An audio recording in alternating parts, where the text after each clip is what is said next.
Hi there, folks. My name is Novo24, and welcome back to another special video here from Flight Sim Expo 2023.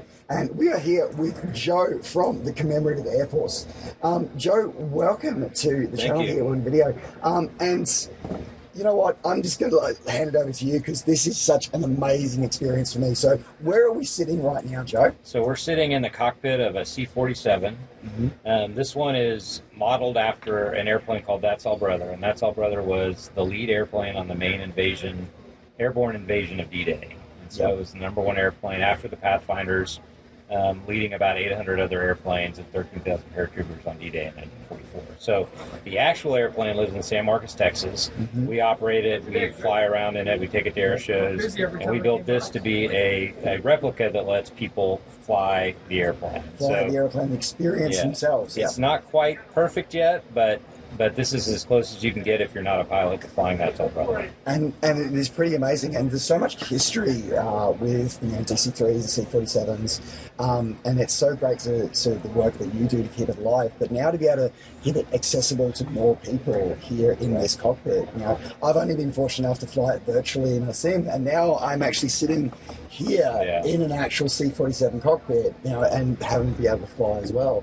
So, is this something that is that you said give people a chance to do it? Is that part of your passion of being able to bring history to life? Yeah. So the Educate, Honor, and Inspire is the CAF mission, and so this is kind of trying to touch on all of those. So the Educate part is we want people to know about the history of the airplane, the actual airplane, but we also want people to understand that the keeping this history alive, keeping it flying, we have to have something that allows people to experience it. We also have to train our own pilots, and that's all of that kind of ties together in sort of fulfilling the mission of the Commemorative Air Force. And so we built this to kind of fulfill those two, a lot of different missions, but mainly to give people a chance to fly the airplane, and then also to give our crews a chance to practice things that we might not want to practice in the real airplane. And I was actually about to ask that, is this something that you actually use to help train the crews as they're sort of converting over to type, to be able to fly That's All Brother into the future? Not yet, but that's something that's in our plan. We've built the airplane to be a good system simulation of the actual airplane.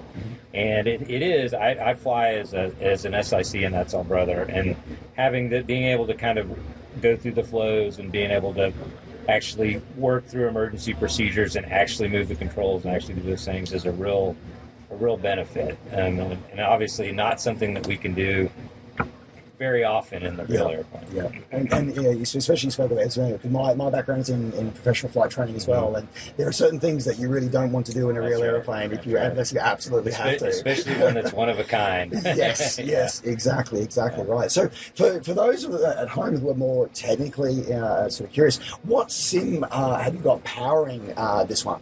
So this is X-Plane. It's actually X-Plane 11 right now. We've run it with X-Plane 12, but we started building this 2 years ago. Okay. And we're using the C-47 model from V-Skylabs, and they were generous enough to allow us to modify it pretty significantly to work with the sim. And so we used their model as a base, and then we customized it so that it was a true model of the C-47. And so all the overhead panels are wired up and work.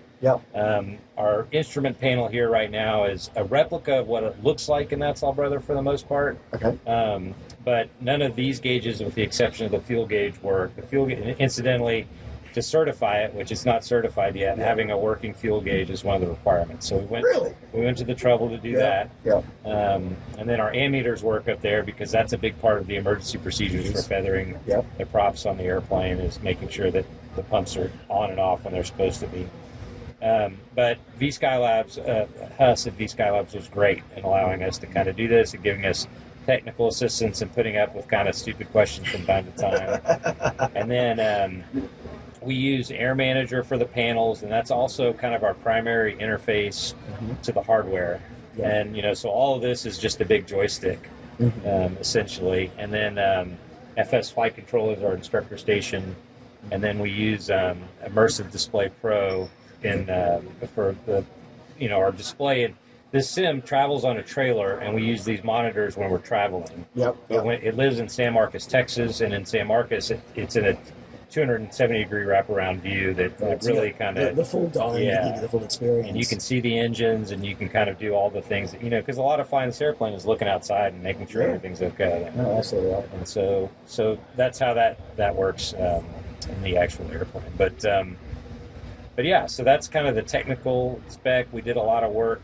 There's a lot of custom. We took the throttle quadrant out of the airplane and made it electrical.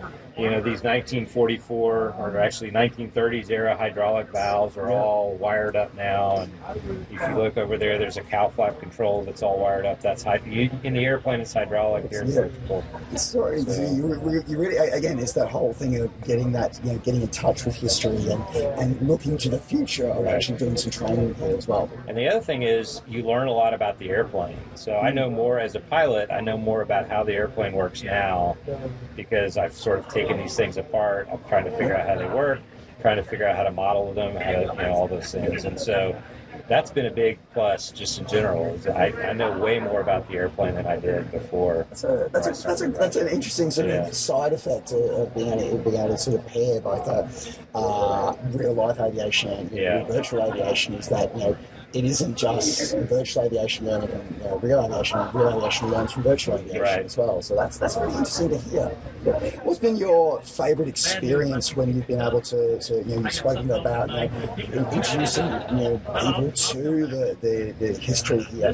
What's been your sort of most memorable experience of sort of working with people in the sim or the real airplane? Let's go with both. Okay. I'm curious now to hear both. So the real airplane, we had some of the family members of some of the crew of That's All Brother on D-Day fly with us, and real early in my involvement with the airplane, you don't really know what a big deal it is. It doesn't really set in until we brought those folks on the airplane, and that their emotional response to it was very powerful. And so this is where their parents and grandparents were. They were sitting in this seat, they were doing this thing. That was pretty significant. Well, I also got to fly, take the airplane to Europe in 2019, and we got to fly. We did. We recreated the flight over the channel on the 5th I of remember June. that, We flew over the American Cemetery in Omaha Beach on June 6th. We flew to Germany for the 70th anniversary of the Berlin airlift. Yep. That was cool. So that was all kind of real airplane stuff. In this, honestly, this event here has been sort of the highlight. It's the first time we've really let the public get in it and see it.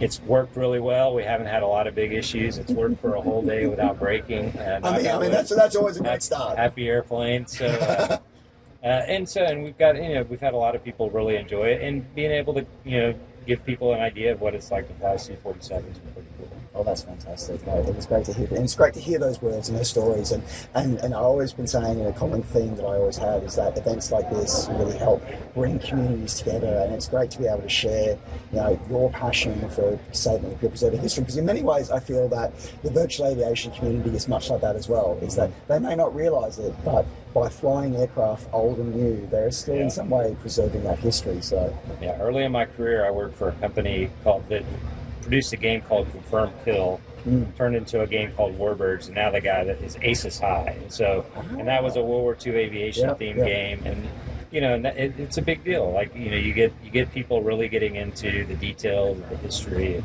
what the airplanes did and who flew them and that stuff. That's pretty neat. Fantastic. Well, look, Joe, thank you so much for joining me for this one and letting me have a look and actually letting me sit up here I'm the first officer seat, but I get to sit here in the cockpit of a C-47. This is amazing. So thank you so much for joining us. Yeah. And folks, don't forget if you want to see this team here again, check out the Commemorative Air Force. It's been a long day of interviews and all the great work that they do to help preserve history, and you can find out ways to support them and see us next year. All right, folks, take care.